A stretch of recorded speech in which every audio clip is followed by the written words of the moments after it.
Hey everybody, मैं हूं पुष्पेंद्र और आप देख रहे हैं एकता डायरीज। आज के इस वीडियो में हम कुछ इम्पोर्टेंट फैक्ट्स और इम्पोर्टेंट बातों के बारे में जानेंगे about our 13th prime minister of India doctor Manmohan Singh ji के बारे में। मनमोहन सिंह जी हमारे लिए एक आइडल है और हमारे विचारधारा मनमोहन सिंह जी एक प्रेरणादायक सोर्स है। जब भी मनमोहन सिंह जी से उनकी सफलता के बारे में पूछा गया तो उन्होंने कहा, मैं आज जो कुछ भी हूँ अपनी पढ़ाई लिखाई की वजह से हूँ। पाकिस्तान के गाह गांव में जन्मे 26 सितंबर 1932 में पंजाबी परिवार में उनका जन्म हुआ। गांव में ना तो बिजली थी, ना स्कूल, ना हॉस्पिटल। मीलों दूर तक चल कर जाते थे और केरोसिन लैंप के नीचे पढ़कर अपनी आंखें खराब करते, लेकिन पढ़ना नहीं छोड़ा और पढ़ते पढ़ते ऑक्सफोर्ड से PhD कर दी। फिर प्रोफेसर, रिजर्व बैंक के गवर्नर, केंद्रीय मंत्री होते हुए प्रधानमंत्री भी बने। पार्टीशन के बाद इनका परिवार इंडिया आ गया। बड़ी दिक्कत थी, पर पढ़ाई में बहुत तेज होने के कारण इनको स्कॉलरशिप मिल गई। हमेशा फर्स्ट आते। इंग्लैंड में इकोनॉमिक्स का एडम स्मिथ पुरस्कार मिला, पर बहुत शर्मीले थे। बाद में इंडिया आ गए और अमृतसर के एक कॉलेज में पढ़ाने लग गए। वहाँ पर उनके पड़ोसी लेखक थे मुल्क राज आनंद। एक दिन आनंद उनको जवाहरलाल नेहरू से मिलाने ले गए। नेहरू ने सरकार ज्वाइन करने के लिए वहाँ पर कहा, लेकिन कॉलेज में पढ़ाना था इसलिए इनकार कर दिया। प्रधानमंत्री बनने के बाद 2005 में इंडिया एशिया मीटिंग में मलेशिया गए। वहाँ उनका परिचय दुनिया के सबसे पढ़े लिखे प्रधानमंत्री के रूप में कराया। तो ऐसे में यह समझना जरूरी होगा कि डॉक्टर मनमोहन सिंह की राजनीति में कार्यकाल में किए गए 5 सबसे जरूरी कामों के बारे में जानते हैं। पहला काम 1991 में इकोनॉमिक रिफॉर्म यानी कि आर्थिक सुधार। 90 की शुरुआत में भारत की अर्थव्यवस्था लड़खड़ा गई थी। दुनिया में भी खाड़ी युद्ध चलते रहे, पेट्रोलियम क्राइसिस हो गई। भारत के पास पैसा नहीं बचा था, काम चलाने लायक भी नहीं। उस वक्त नरसिम्हा राव ने मनमोहन सिंह जी को वित्त मंत्री बनाया। मनमोहन सिंह के पास मंत्री बनने की खबर आई तो उन्हें मजाक लगा। अगली सुबह समझ आया कि मामला थोड़ा सीरियस है। IMF यानी इंटरनेशनल मॉनेटरी फंड इस सुधार पर नजर गड़ाया था, पर देश में एक ऐसा माहौल बन गया था कि लोग कहने लगे थे, अब ये नेता देश बेच देंगे। ऐसे में नए नियम लाने का भी डर था। नरसिम्हा राव का साफ कहना था, अगर सुधार सफल होंगे तो सरकार को क्रेडिट मिलेगा, अगर नहीं हुए सफल तो मनमोहन सिंह जी की जिम्मेदारी होगी। लेकिन सुधार सफल हुए, देश सही रास्ते पर चल पड़ा।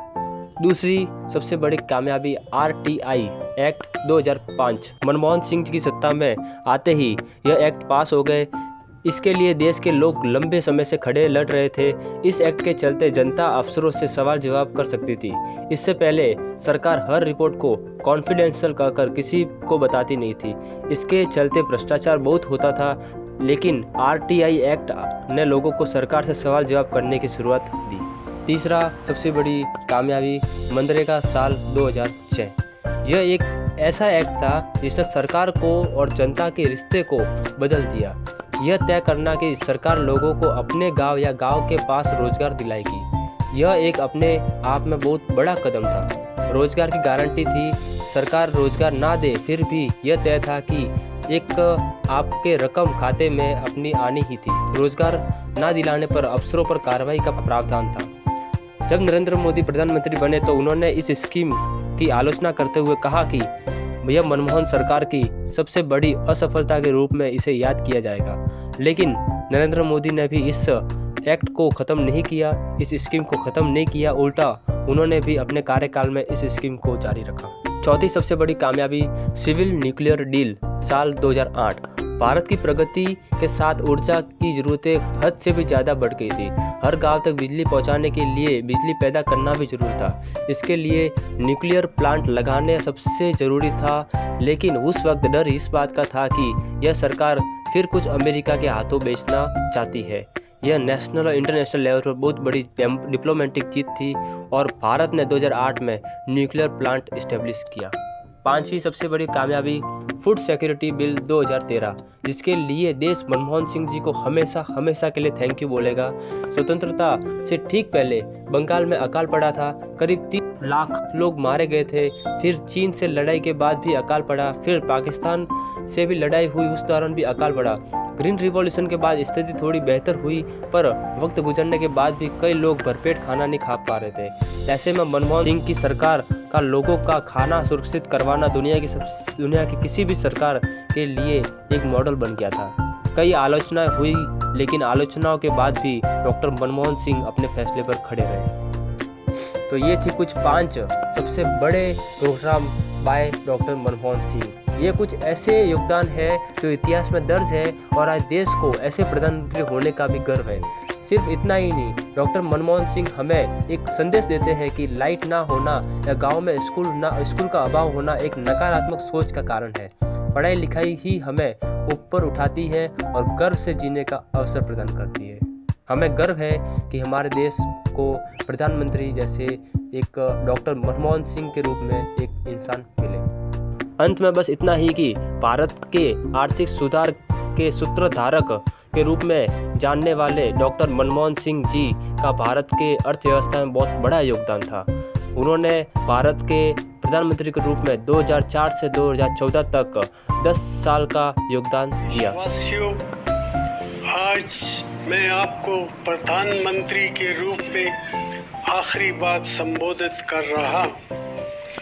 10 साल पहले इस जिम्मेदारी को संभालते वक्त मैंने अपनी पूरी मेहनत से काम करने और सच्चाई के रास्ते पर चलने का निश्चय किया था।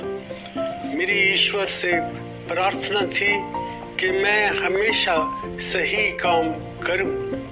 आज जब प्रधानमंत्री का पद छोड़ने का वक्त आ गया है, मुझे एहसास है कि ईश्वर के अंतिम निर्णय से पहले सभी चुने गए प्रतिनिधियों और सरकारों के काम पर जनता की अदालत भी फैसला करती है। मेरे प्यारे देशवासियों, आपने जो फैसला दिया है, हम सभी को उसका सम्मान करना चाहिए।